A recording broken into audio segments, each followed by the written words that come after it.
Welcome back to the program. We are joined again by Colonel Douglas Macgregor, a combat veteran, author, and former senior advisor to the U.S. Secretary of Defense. So, welcome back to the program. Sure, I'm happy to be back. Thanks. So we see President Putin last week gave a very long speech.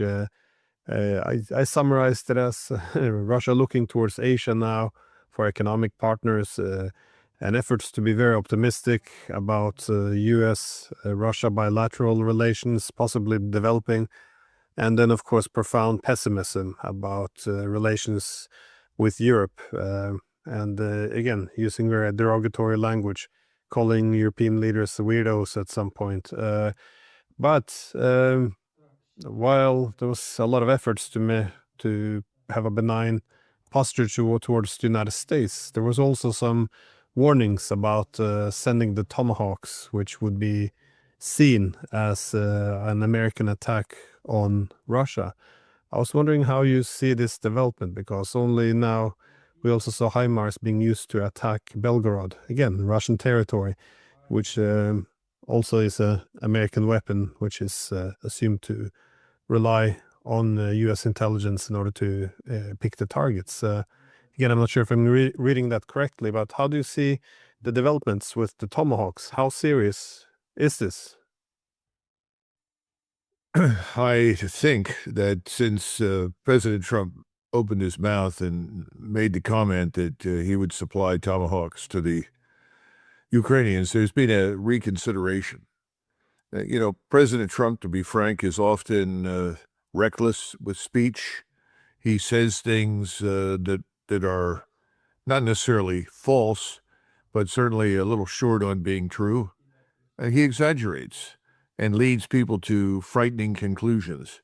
I think he's somebody who interacts with audiences, and if he and the audience seem to be getting along well, then the rhetoric becomes increasingly hyperbolic. Let's put it that way. I think somebody got to him. I understand that he had a call with President Putin at some point. That may well have had an impact. I don't know. But he clearly had somebody sit him down and explain, you're talking about a missile system with a range of 1,000 miles. It could be fired from aircraft, on the ground, from submarines, surface vessels. So this is a very flexible weapon system that can reach targets deep inside Russia. And we know from experience with the Ukrainians that if you give them these weapons, they will happily attack Russian civilians and civilian infrastructure. I think once that was made clear to him in the Oval Office, he subsequently said, well, we need to know what they want to do with the Tomahawk and where they want to shoot it and so forth and so on. I have the feeling that he's going to back away from that. It may even go away, because I think he recognizes that this is a bridge too far for us. He doesn't want a war with Russia. Remember, when they began talking, that is the Russians and the Americans in Saudi Arabia, they had a very good meeting, but the meeting was focused on normalizing relations between Russia and the United States. If you listen carefully to President Putin, he frequently mentions the areas where he would like to see a resumption of normal trade. And I think President Trump privately feels the same way. Unfortunately, Trump's got himself into a lot of trouble in Ukraine. And not knowing what else to do, in frustration, he's become, or let us say he's made the transformation to become the new Biden, and has begun repeating stupidities and falsehoods that were common with Biden about what is happening in Ukraine and what could happen. But in reality, and you always have to distinguish what's said from what actually happens. So we can't provide the billions of dollars worth of equipment in a timely manner that would make any difference to what's happening on the battlefield in Ukraine. I think he knows that. The Tomahawk system is sort of a last gasp effort to try and hand something to the Ukrainians that'll make a difference. Well, they're not going to make a difference.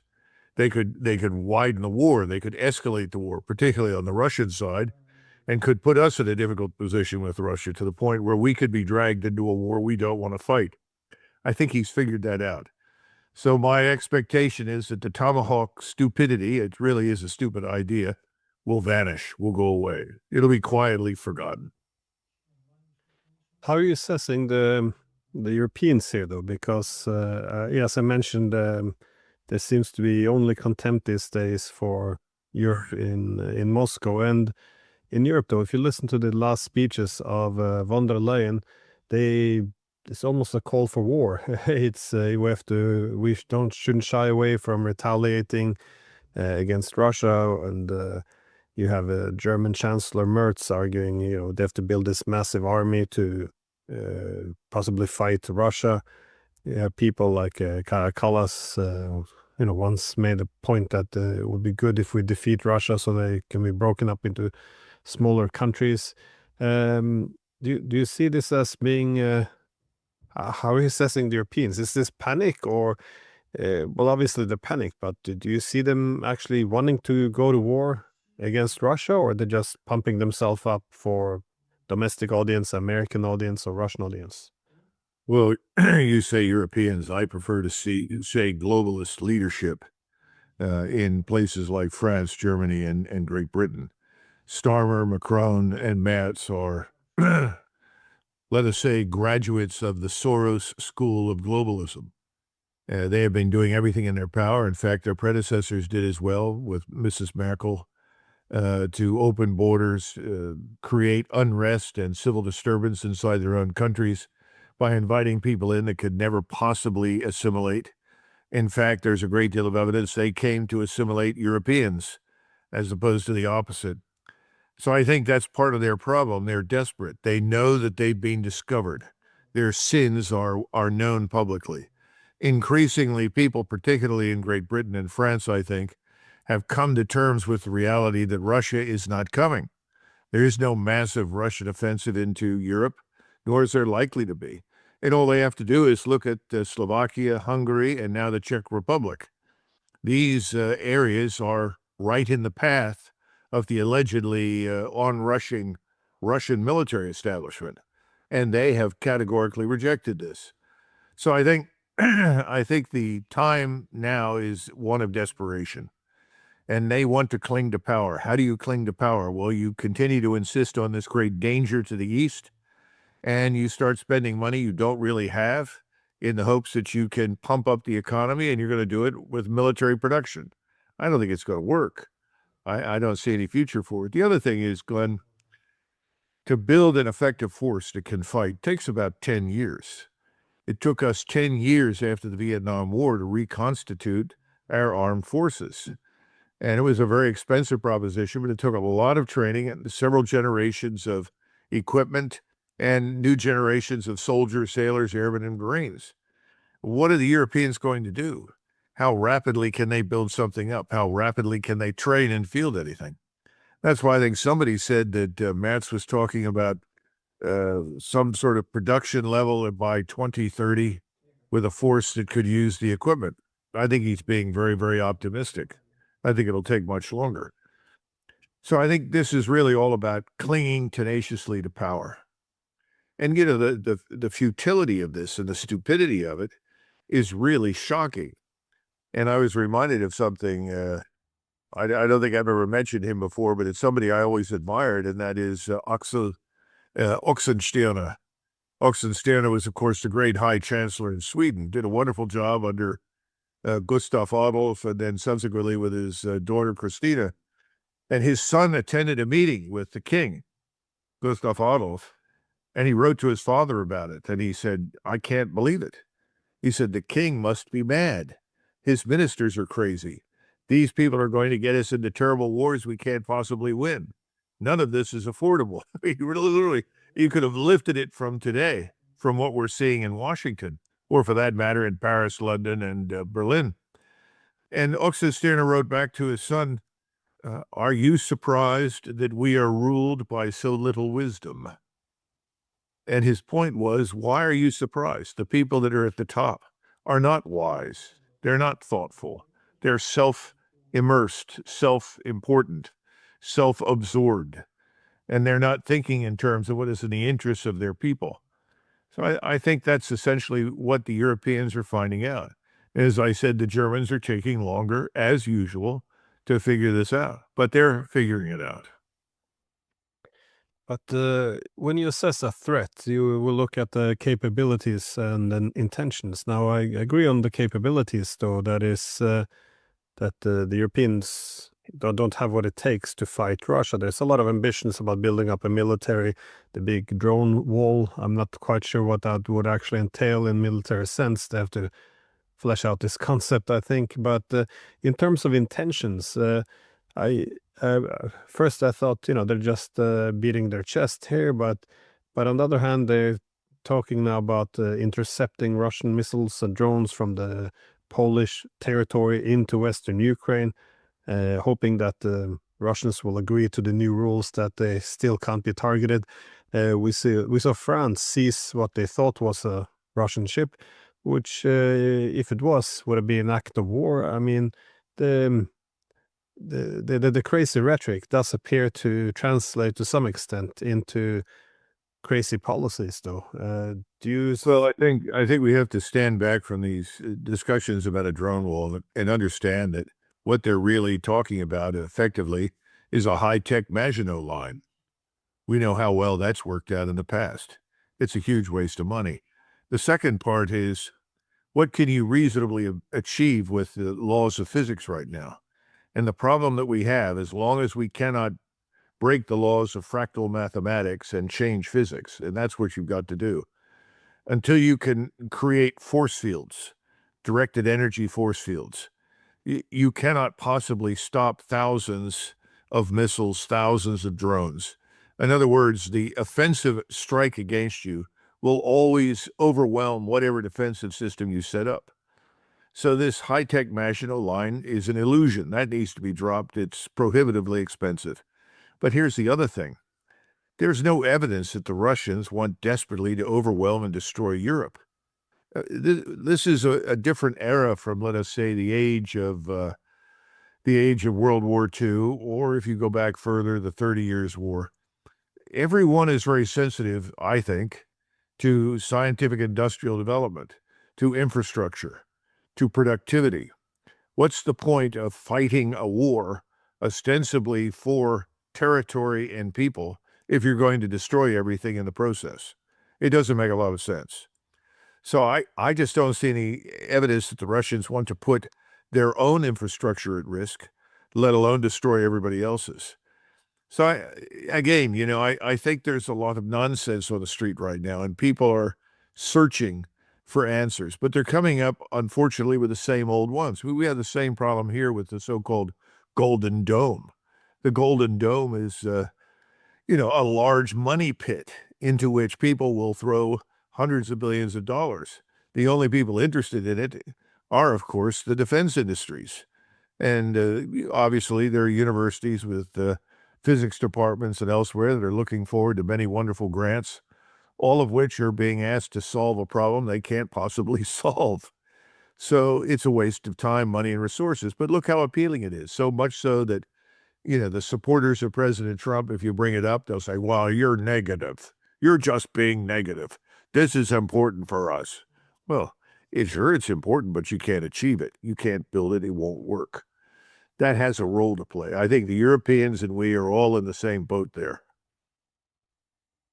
Yeah, the whole idea of Russia annexing Poland or marching on Paris, it's really lunatic stuff. I mean, it's quite extraordinary. This is what we're talking about. No one actually explains these ideas. Like, to what end? What would be the purpose? And also, under what circumstances would the Russians want to have the resources to both the material as well as public support and from friendly countries to, like, to occupy a country of 40 million people? Well, where not one single one wants to actually be under Russian rule, is really beyond absurd. But I did want to ask you about the patience, which might be running thin in Moscow, because uh, I get there's a more or increasing pressure within the Kremlin on the president that that they think this might be going too slowly. I mean, you can Putin tried to not justify but explain it during the Valdai meeting. He was going through the numbers. This is how many people they're losing. They're losing more and more. They're able to recruit fewer and fewer. They can't replenish their losses. So, this is just about math. Without soldiers, there won't be an army. Without an army, there won't be a war. But at the same time, the longer this war drags on, not only more casualties are inflicted, but also the more likely that the Europeans or others could be pulled in to a wider war. So some are asking, why not a decapitation strike? And I failed myself to answer that question properly, so I thought I would pass it on to you. Well, why do you think they haven't tried to do the same as, for example, the Americans tried to do against Iran? And I think we will try something similar, unfortunately, in Venezuela in the near future. But those kinds of strikes haven't turned out very well for us. We haven't been able to make them work. We tried to do that in Iraq several times. It did not work. So I think the whole notion of regime change based on a decapitation strike is an illusion. So the people that argue for that sort of thing, unless they're prepared to see all of Kiev vanish or vaporized in some sort of terrible cloud of fuel air explosive, I don't see that it makes much sense. I think we have to understand a couple of things about President Putin. By the way, I don't claim to be an expert on President Putin. I don't even claim to be an expert on Russia. But I think I can understand to some extent his preeminent concern. And from the very first moment, his preeminent concern was to avoid a war with the United States and NATO. He didn't want that. He's always been able to see far beyond the present and understand there are long-term interests, strategic interests that Russia wants to protect. He doesn't want Russia to be destroyed in some pointless nuclear exchange any more than I think President Trump, however confused and sometimes grandiose he may be and how often he bloviates, I don't see any evidence that President Trump wants to risk a nuclear escalation and exchange either. So I think if you understand that about President Putin, I think he said, we're going to win this, we're going to destroy this enemy, we're going to be successful, but we're not going to hand our potential opponents, our critics, our enemies on a silver platter an excuse to intervene in this against us, to rush in and say, see, the evil Russians are now marching at high speed towards Lvov in western Ukraine. So he has avoided taking actions that would precipitate any kind of really dramatic response. In the meantime, to the credit of the Russians, they have managed to defeat the technologies of war that we have handed the Ukrainians. Now, you can blame some of that on the Ukrainians who may not know what they're doing, but looks an awful lot to me as though they've been taking orders and advice from the people at the top of NATO. That has turned out to be disastrous. And everything that we have encouraged them to do has failed miserably, and they have taken terrible losses as a result. So I think at this point, he's going to continue to try and exercise a certain amount of patience and restraint because of the reasons that we discussed earlier. I think he expects these governments to tumble in London, in Paris, and ultimately in Berlin. The question is who goes first, and it looks like Macron it might win the first prize for going under along with his government. That would be a game changer because there's an old expression, I think it was Metternich who said so, when Paris sneezes, Europe catches a cold. I think France is probably going to lead Europe in a new direction by removing Macron and the people running the show in France. And I think years of turmoil will ensue, and I'm sure the French army is going to have lots to do right there at home in France. And, there's something else that we don't understand. Somebody pointed this out to me today, and I think they're right. The defense budget or the military budget for Algeria is larger than the military budget for France. So that's a rather striking comparison. We usually think of the French and the Algerians in this colonial relationship, but that's misleading. And I think that reflects a broader change around the world. At some point, all of these small states in Europe with Lilliputian armies are going to be seen as what they are, not terribly relevant. Yeah, this is Europe exhausting itself is at such a fast rate, not just economic, but militarily as well. it is quite shocking how quickly things are changing.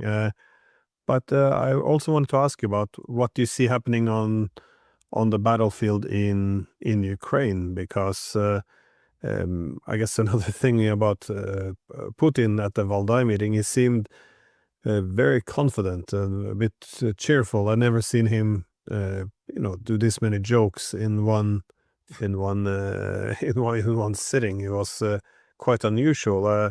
Again, he doesn't seem like someone who fears that Russia is on its last leg. On the contrary, you get also where the optimism grows in Russia, you also see from the Ukrainian leadership as well as from their Telegram channels that the pessimism is now setting in. What do you see happening on the front line, though, and how critical do you think it could be? I think the Ukrainian forces have been deteriorating and decaying now for many months. I'm sure they are hopelessly demoralized. Unofficial polling data, in other words, opinion polls that were collected on the ground in Ukraine, that is the part of Ukraine that's not in war and not actively being attacked, is all very negative on the war. Their view is it's time to throw in the towel on this. This is suicidal. We've got to live in the future. The future is not going to be the one that Zelensky talks about. And the question is, where do we end up? Some people are saying we're going to end up in some sort of relationship with Russia, and that's probably a good thing because it will prevent future wars. I mean, that's the kind of thing you're getting from Ukrainians. On the other hand, there are other people who are saying, well, we have to accept neutrality. It's a very small number of people who are clinging to this notion that Ukraine must be part of the NATO and the EU. I was a little surprised that President Putin responded to somebody who asked him whether or not Ukraine could join the European Union, and he indicated, well, I guess that's a possibility. I find that quite incredible.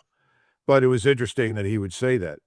Perhaps that's another reflection of his optimism with regard to what's happening on the battlefield.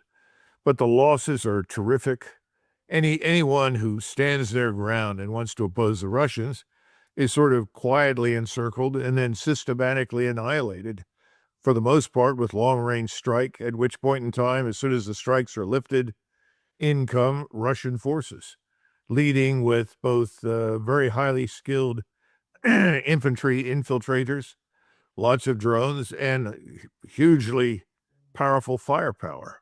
In other words, directed, accurate, devastating firepower in the direct mode. This war is, for all intents and purposes, at an end, except people are still being shoved in front of the Russians. Now, the other question is, why don't they just rush forward? Well, look at the map. Where they are now, the population speaks Russian, is culturally Russian. Most of them consider themselves to be Russian. I don't think there's much enthusiasm in Moscow for ruling over large numbers of Ukrainians who are fiercely Ukrainian in every sense of the word. They'd rather not do that. They just want them to be neutral and not a springboard for attack against Russia via NATO. That's all. So can that be resolved? Well, the problem is that the one man that could have delivered some measure of success is Donald Trump. And he decided that since there was no Nobel Prize in this for him, that he would abdicate his responsibility for the whole thing to the Europeans. Fine. We'll give you what you want. You do what you want. And he's turning his attention to the Middle East and now, I guess, Venezuela. Yeah, on that topic, though, because I did also want to ask you about what is happening in the Middle East. That is, he has advanced this, well, we call it a peace proposal, but it's more or less accepted or will destroy you. It's called I forgot the term, eternal peace agreement or something along those lines. Well, he likes the bombastic language. This is, but how, I'm not sure if he's overselling the eternal peace, but what do you make of this 20-point agreement? Not much. It reminds me of some of the agreements made between the old Polish-Lithuanian Commonwealth and the Russians. Treaties that, by the way, had similar titles. You know, the Treaty of Eternal Peace and Tranquility and Goodwill forever and ever and ever between the Polish-Lithuanian Commonwealth and the Tsar of Russia and so forth. It's all nonsense. If you look at the 21 points, again, you have to distinguish between wishful thinking and action. What is Mr. Netanyahu doing, and what does he continue to do? He continues to attack and strike and bomb at will. I see no evidence that he's prepared to back off. Would he withdraw some forces from parts of the Gaza Strip? Perhaps. But he's absolutely not going to turn the Gaza Strip over to an Arab force of any kind. This is one of the reasons that I think the Egyptians are trying to find a way to drag us in. And I can't think of anything more wasteful and stupid than for us to become involved in that conflict. It's absolutely unrewarding for us. We simply end up being everybody's enemy and a target for everybody. That's, by the way, what happened to us in Lebanon in 1982. So I don't know what people are thinking. I think people are taking what President Trump says at face value. I just don't see any evidence that it has a snowball's chance in hell of happening. But if, for some reason, the Hamas would accept this, what would this entail? Do they have to give up all their weapons? They have to give up their tunnels? They have to give up the hostages? And then hope that without any defense, Israel and its Western backers will show them some mercy? Or what are there any guarantees there for the Israelis? I know there's not to mention any state in there, but is it clear that Israelis will pull back from their territory? I mean, what actually is in there for the Palestinians? Not much, as far as I can tell. You're right. What they're expecting Hamas to do is to show up unarmed, line up in neatly organized rows, get down on their knees, beg forgiveness, and hope for the best. I don't see much evidence for that happening. And again, the Israelis continue to drop these leaflets everywhere, telling the population, leave or you will be killed. That's essentially what they're telling the people in Gaza, and I think that message is coming through increasingly on the West Bank. It was interesting to watch President Trump say, I would not allow the annexation of the West Bank. Well, whatever he says is irrelevant. It's going to happen. Most people think it's already happened. It's a de facto outcome. His backers, the people that elected him, that paid for his term in the White House and control Congress, want those things to happen. They're going to happen unless Israel is destroyed in a future war or conflict. And of course, that brings us to Iran. Could that happen against Iran? I don't know. But I think we're going to go through another round of war with Iran. There's no question about that. Well, Netanyahu recently gave a speech where he pointed out that Iran now poses a nuclear threat to the United States. And no, it's not a very original accusation to make, but Trump also warned of possible new strikes against Iran if it revives its nuclear work, which I guess undermines the former claim that he completely obliterated the nuclear program of Iran. But do you see a pathway to a war in the foreseeable future, though? Or because the Americans did move a lot of their weapon infrastructure, their weaponry, their refueling tankers, all of this down to the region, as you and I spoke about in the past. Do you see this? Do you see it sitting there, or do you see? I'm not sure what indicators we should look for if there is preparations for a war. Well, you've already pointed to the most important ones. The movement of people, ammunition in the form of missiles, rockets, fuel, and other things, refueling assets, jet aircraft, all of that is moved into the region, the Eastern Mediterranean, the Red Sea. So I fully expect something to happen in the near future. What's the trigger? I don't know. People say, well, it could be a false flag. I don't think it matters very much. I think Mr. Netanyahu knows that he has really a limited opportunity and time to strike and be successful. The whole greater Israel project is actually hanging in the balance. Things haven't gone very well in Gaza. The anticipated time in Gaza was less than 6 months. Here we are 2 years later. So he's got serious problems on his hands. His economy is destroyed, but it doesn't matter very much since we're pouring billions into Israel to keep the economy going. I think, though, he's worried about the turn of public opinion in the United States against Israel and support for Israel. And his fear is not today, but in the future. Therefore, you've got to act sooner rather than later to achieve your goals. So I think he's got to attack. I thought that he would have attacked by the end of September, certainly by the middle of October. We'll see. It could be pushed further into November. It all depends on the readiness indicators. When I say readiness, aircraft, personnel, people, ammunition, fuel, positioning, ships, everything. All of those things have to be taken into account. I don't have a detailed description of that.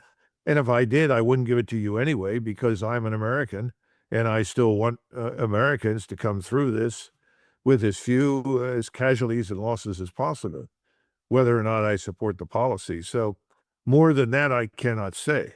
But I think it's coming, and I think it's coming soon. But I guess the advantage the first time around was this surprise attack, because the Iranians thought they were in the middle of negotiations. They were told they were, making announcements that peace was around the corner.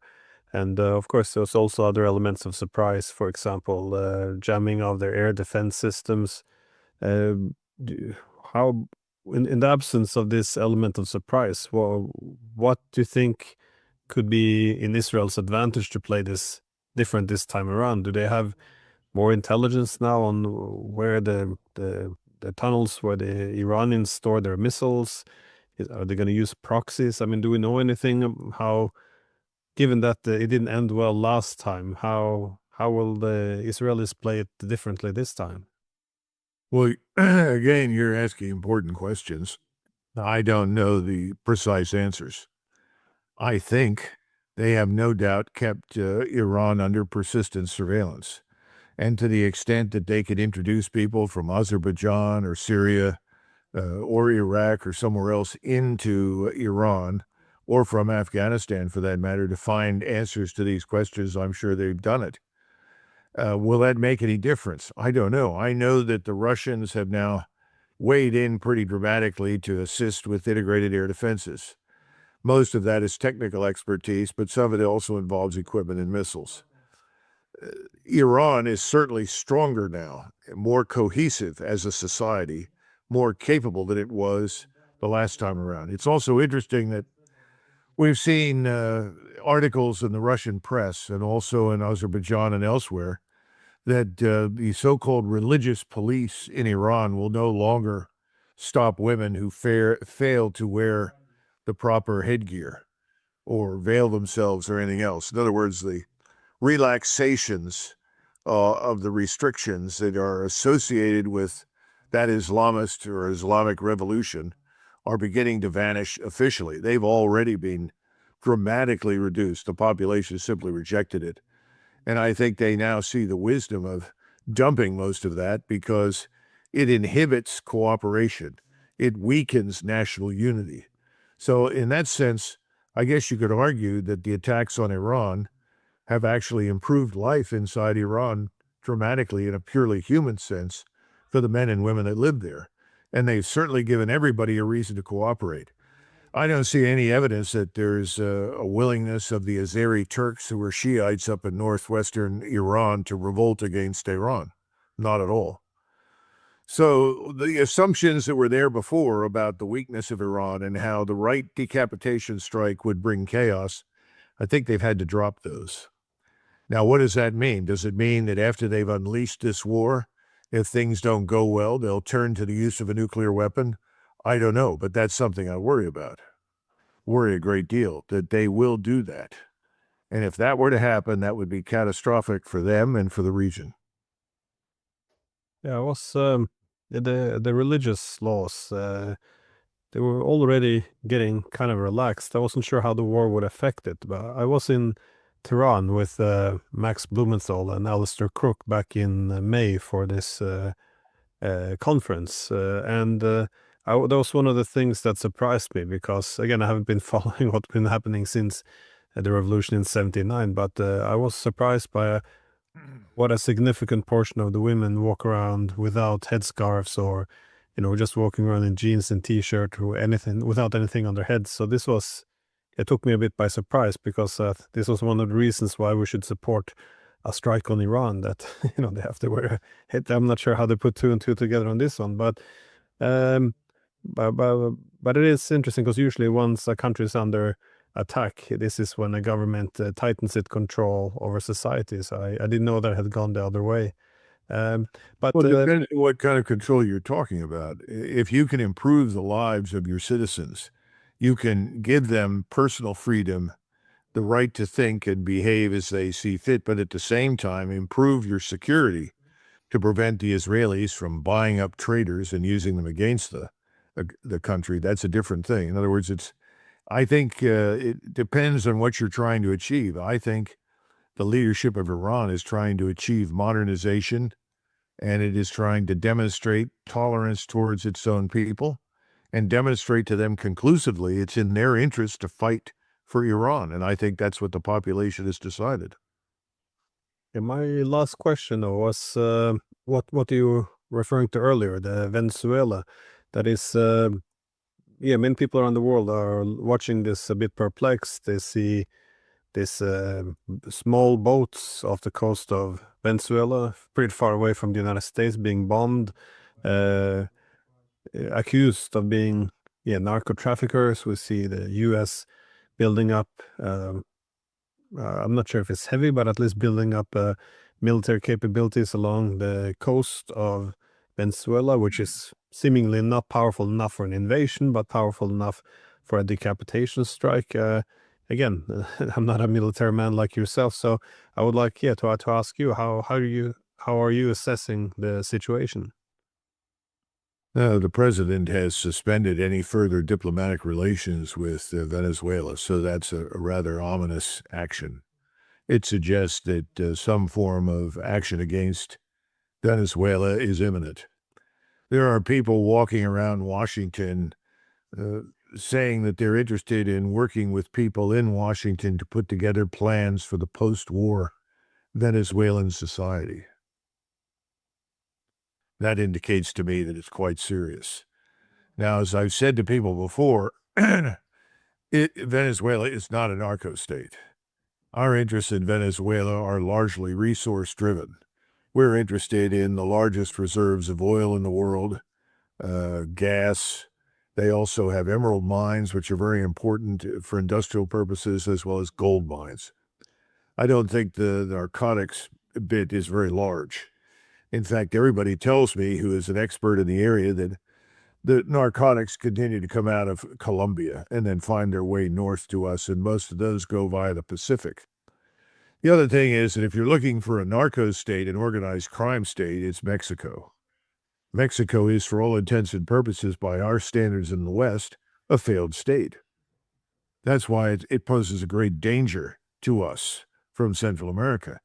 And that's why it was a criminal neglect, if you want to be kind, on the part of President Biden to open our borders. They opened the floodgates. We have millions of people inside the country. We don't know much about them.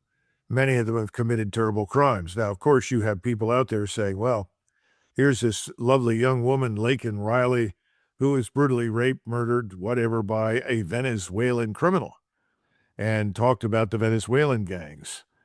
Well, the answer to saving Laken Riley's life was to keep the borders closed, to police them effectively, to control who comes into the United States, and to enforce the law inside our country.